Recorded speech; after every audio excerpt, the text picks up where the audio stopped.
Patrick Floyd Jarvis Garrett came into this world on June 5th, 1850, and born in Chambers County, Alabama. He was the second of 5 kids. His folks were John Lumpkin Garrett and Elizabeth Ann Jarvis. Good people, hard times. When Pat was 3, his pa bought a plantation in Louisiana. The war came soon after and tore it all apart. By the time Pat was 16, both his parents were gone. The land was deep in debt, the kids scattered like tumbleweeds in the wind. Pat didn't stick around long. In 1869, at the age of 18, he headed west. No one's too sure what he did for a spell. For 7 years he was gone. By 1876, he was hunting buffalo in Texas. It was hard work, bloody work. He killed a man out there named Joe Briscoe. Some say it was self-defense. Either way, he turned himself in. But then they let him go. Texas didn't much care for justice, unless it was local. And when the buffalo ran out, Pat rode to New Mexico. He ended up in Fort Sumner. Tended bar for a while, then worked for Pete Maxwell. That's where fate caught up with him. He married a young woman named Juanita Martinez in 1879. Sweet girl from Taos.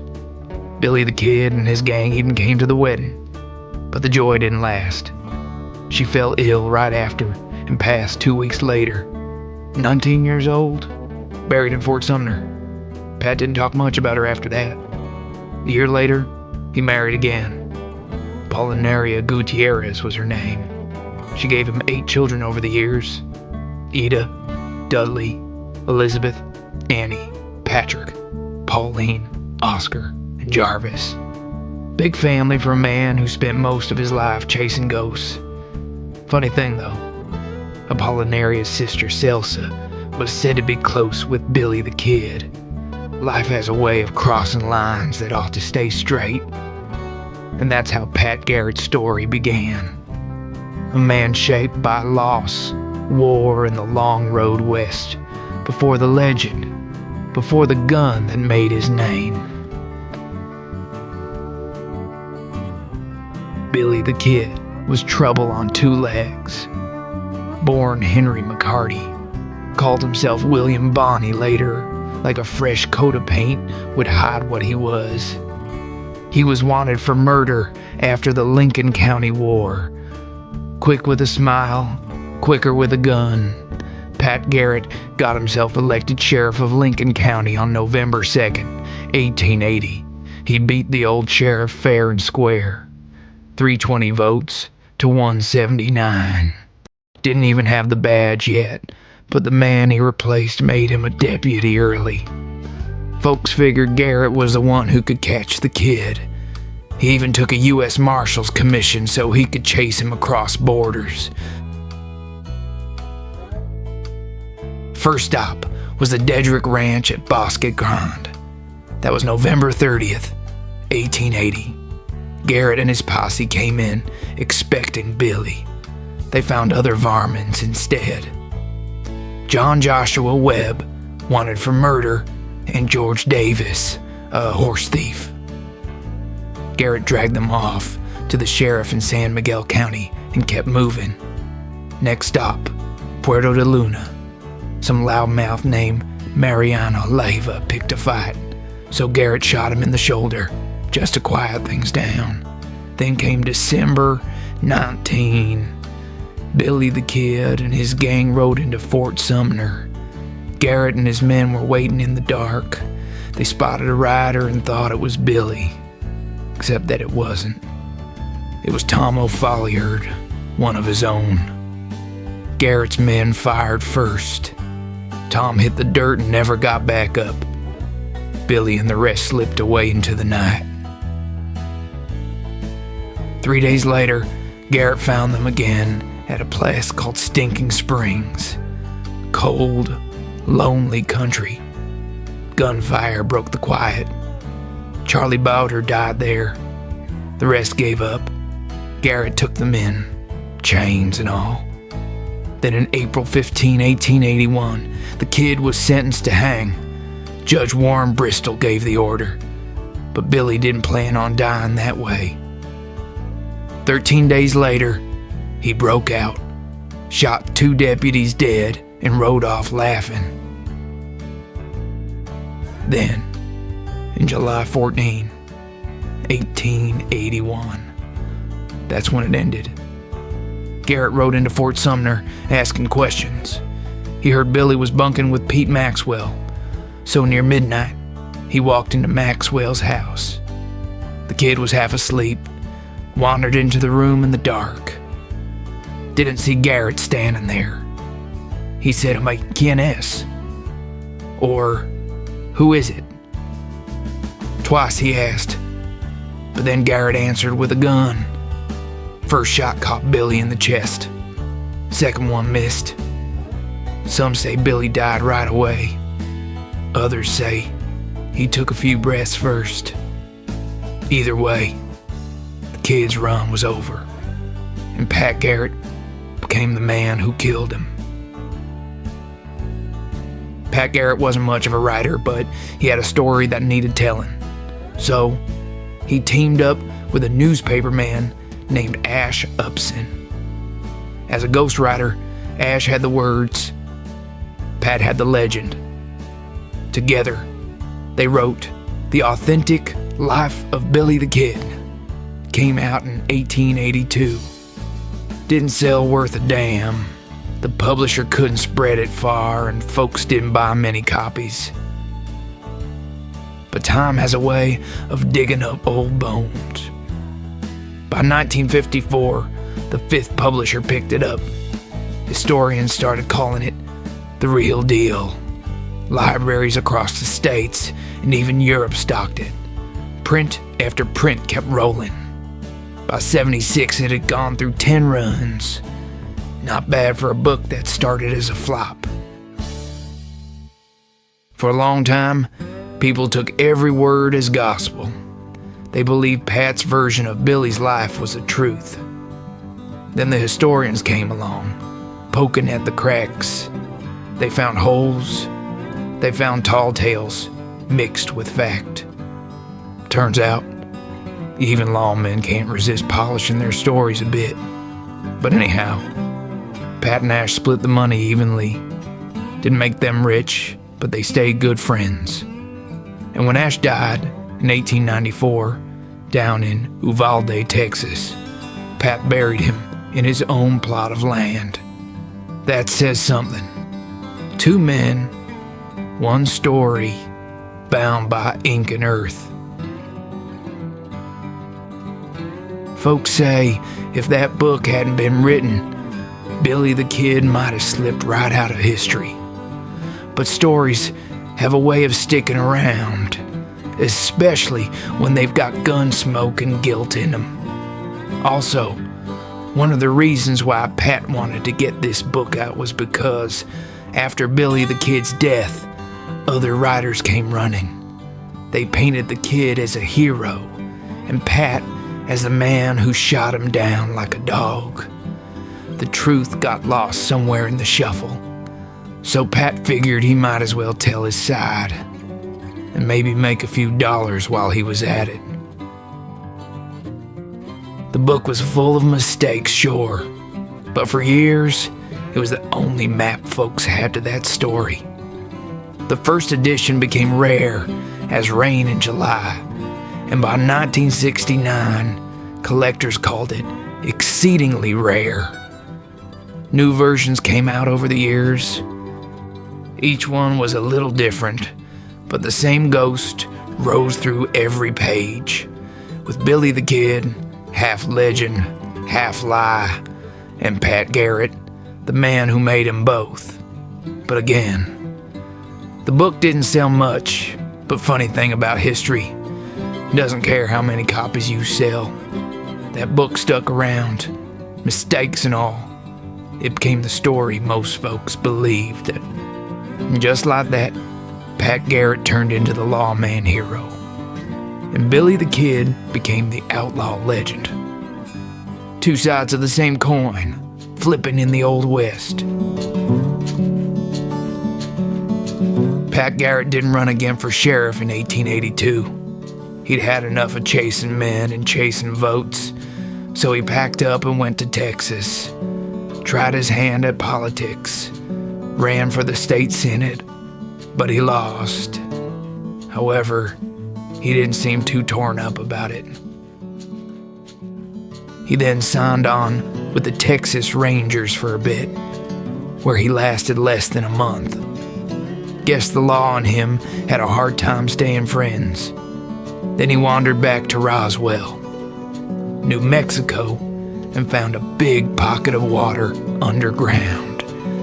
Thought he'd struck something worth keeping, so he formed the Pecos Valley Irrigation and Investment Company in 1885. And for a while, it looked like he'd found a new calling. But the land has its own mind. Before he knew it, his water schemes dried up quick. So then he tried again with the Texas Irrigation Ditch Company, but it didn't last. His partners cut him loose. Then he teamed up with a man named Holloman, started the Holloman and Garrett Ditch Company. Same story, no water and no luck. By 1892, he lost enough to move his family to Uvalde, Texas. There, he met John Nance Garner. Folks later called Garner Cactus Jack. He'd go on to be vice president one day. Back then, though, he was just another small-town lawyer. Anyhow, the two got along fine. Garrett might have settled down for good if not for what happened next. You see, a man named Colonel Albert Fountain and his young boy went missing in 1896. Disappeared out by White Sands, New Mexico, no bodies or clues. The law looked high and low.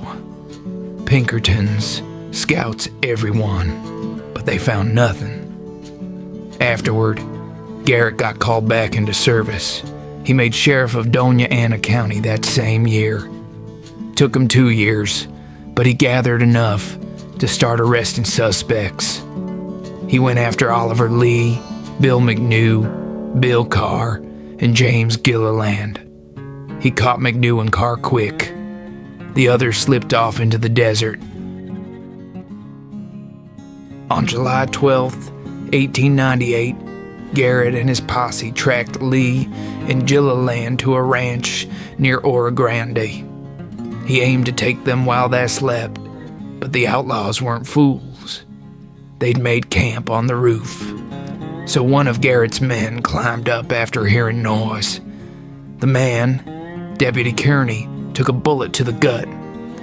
Garrett caught a graze himself. He called a truce long enough to get Kearney into a wagon.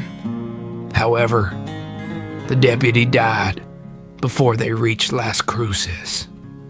Lee and Gilliland stayed free for 8 months before turning themselves in. The court found them not guilty. And so, no one was ever punished for the Fountain killings.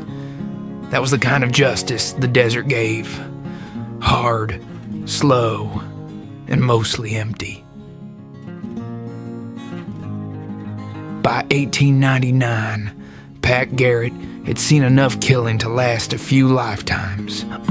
But that year, he made one last stand. The man's name was Norman Newman, a murderer on the run from Greer County, Oklahoma.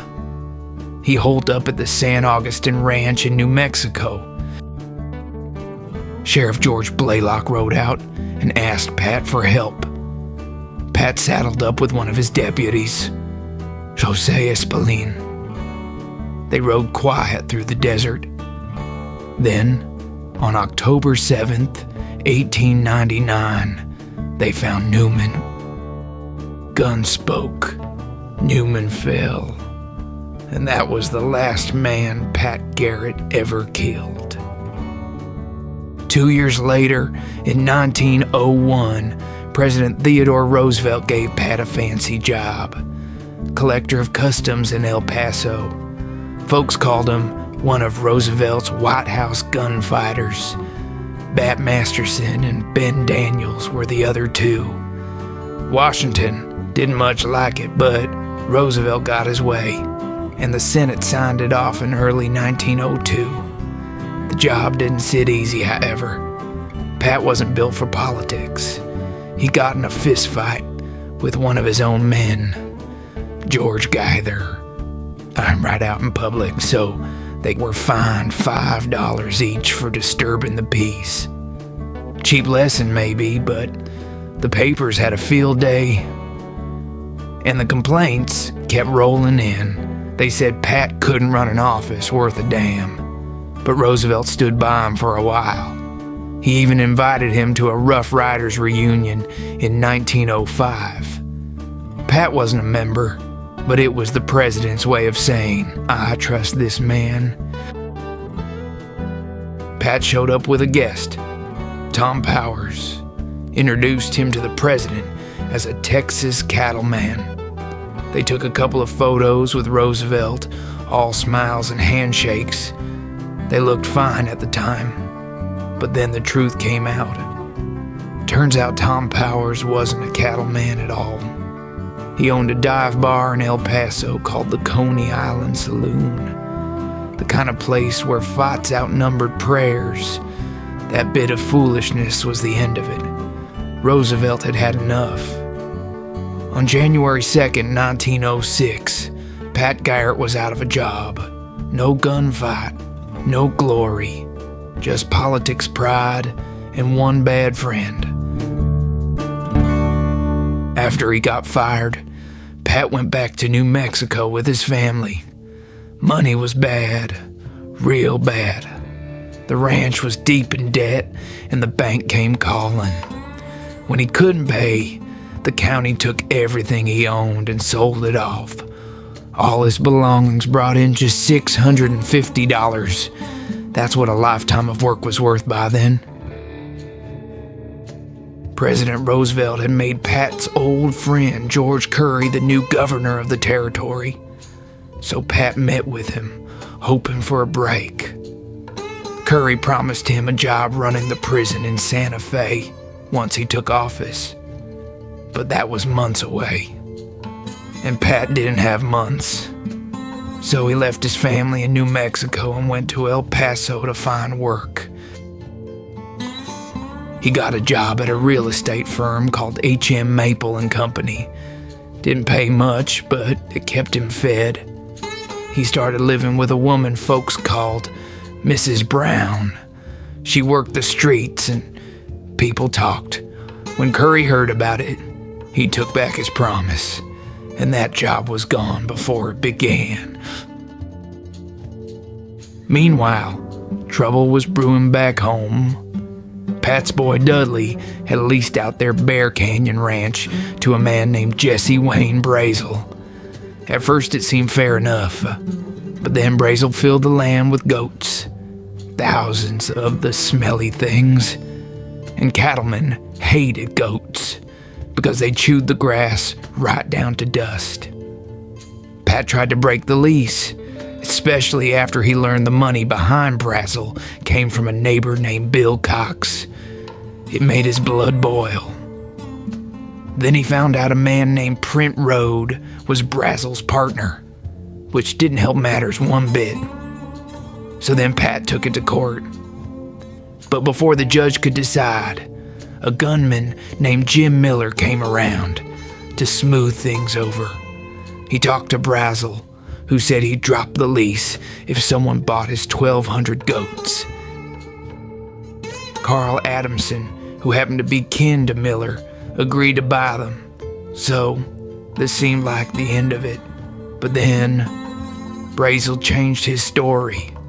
Said he'd miscounted and had 1,800 goats instead. So Adamson said no deal. Still, he agreed to meet with Brazel and Pat to see if they could work something out. And that meeting would turn out to be Pat Garrett's last ride into trouble. His ride started quiet. While heading out from Las Cruces with Carl Adamson, they rode slow while Adamson was driving his wagon. After some time, Wayne Brazel came along on horseback, and then all of a sudden, a shot rang out. Pat Garrett hit the ground, dead before he could reach for his gun.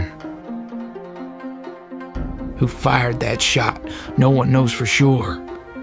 Brazel said it was him, and that it was self-defense. Adamson said little and rode back with him. They left Pat's body by the side of the road, just laid him down in the ground and went back to town. Brazel walked in and told the deputy, "Lock me up. I've just killed Pat Garrett." That's what the lawman said years later anyway. Memories stretch and twist over time. A trial followed the next year on May 4th, 1909. Didn't last long. One day and done. Brazel's lawyer was Albert Fall, the same man who'd later run the Department of the Interior. The only witness, Adamson, never showed up, so the jury let Brazel walk free. The coroner wrote that Brazel shot Garrett. Said there was even a confession. Still, folks kept guessing. Some blamed Adamson. Some said Cox or Rode, or a fellow named Jim Miller. Every writer since has had his own story. The truth's probably buried right beside Garrett. They marked the place where he fell, a lonely patch of desert near Route 70. His boy Jarvis set a stone there in 1940, poured concrete around it, carved a cross, and scratched P. Garrett with the date, a simple marker for a hard man. These days, the land around it's changing fast. Developers want to build there. A few folks started a group called Friends of Pat Garrett to fight for the spot. Seems even the dead have to defend their ground. And it may interest you to know that Garrett stood 6'5". He was a tall shadow of a man, too tall for any coffin in town. In fact, they had to ship one from El Paso. He was buried on March 5th, 1908, beside his daughter Ida. She died young, at 15. Their graves rest together in the Masonic Cemetery in Las Cruces, and that's where the lawman who shot Billy the Kid found his own quiet. Pat Garrett lived on in stories. Hollywood took a shine to him early on. They've been putting his face on screen for near a century now. In 1930, Wallace Beery played him in Billy the Kid. Beery gave him that rough lawman look folks liked back then. In 1938, Wade Butler took a turn in Billy the Kid Returns. That one painted Pat as more steady than mean. By 1941, Brian Donlevy stepped into his boots for another Billy the Kid. He was clean-cut and square-jawed, the kind of sheriff who didn't flinch for the camera. Then in 1943, Thomas Mitchell gave him some grit in The Outlaw. More whiskey and wrinkles in that one. 1948 brought Charles Bickford in Four Faces West. Solid man, slow talker, steady eyes. Monty Hale came next in 1949's Outcasts of the Trail. He made Garrett sound like a preacher with a badge. Then 1950 rolled around and two men gave it a go. Robert Lowry in I Shot Billy the Kid, and Frank Wilcox and the Kid from Texas. Both wore the star. Both told it their own way.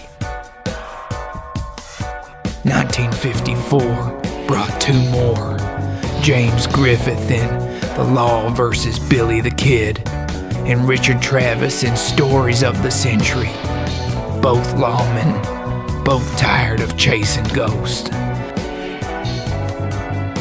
Then, in 1955, Keith Richards, not the Rolling Stones one, played him in Buffalo Bill Jr.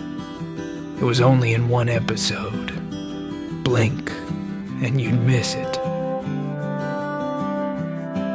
By 1957, Bob Duncan wore the badge in The Parson and the Outlaw. Kind face, hard hands. 1958 was a busy year. John Dehner in The Left-Handed Gun, and George Montgomery in Bad Man's Country. Two different takes on the same old story. Then a long, quiet spell. Until 1967, when Fausto Tozzi played him in El Hombre que Mató a Billy el Niño. That one came from across the ocean. Different tongue, same legend. 1970 saw Glenn Corbett in Chisholm. Then, in 1971, Rod Cameron starred in The Last Movie. And in 1973, James Coburn gave the man his most famous face yet in Pat Garrett and Billy the Kid. Coburn made him cold, tired, and human. Folks still talk about that one. Years later, in 1988, Patrick Wayne took his turn in Young Guns. The next year, 1989, Duncan Rager played him in Gore Vidal's Billy the Kid. Then came 1990 with William Peterson in Young Guns 2. Same story, older eyes. Time moved on. In 2019, Ethan Hawke put on the coat and the kid. He gave Garrett a worn soul, half right, half wrong. And in 2022, Alex Rowe carried the torch in MGM's Billy the Kid series, which is still playing today. It's certainly a new face for an old ghost. Many others have told his story. Some got it close. Some just liked the legend. But one thing's sure, Pat Garrett never left the screen for long. Men keep chasing his shadow, trying to figure out if he was hero or just another gun with a badge.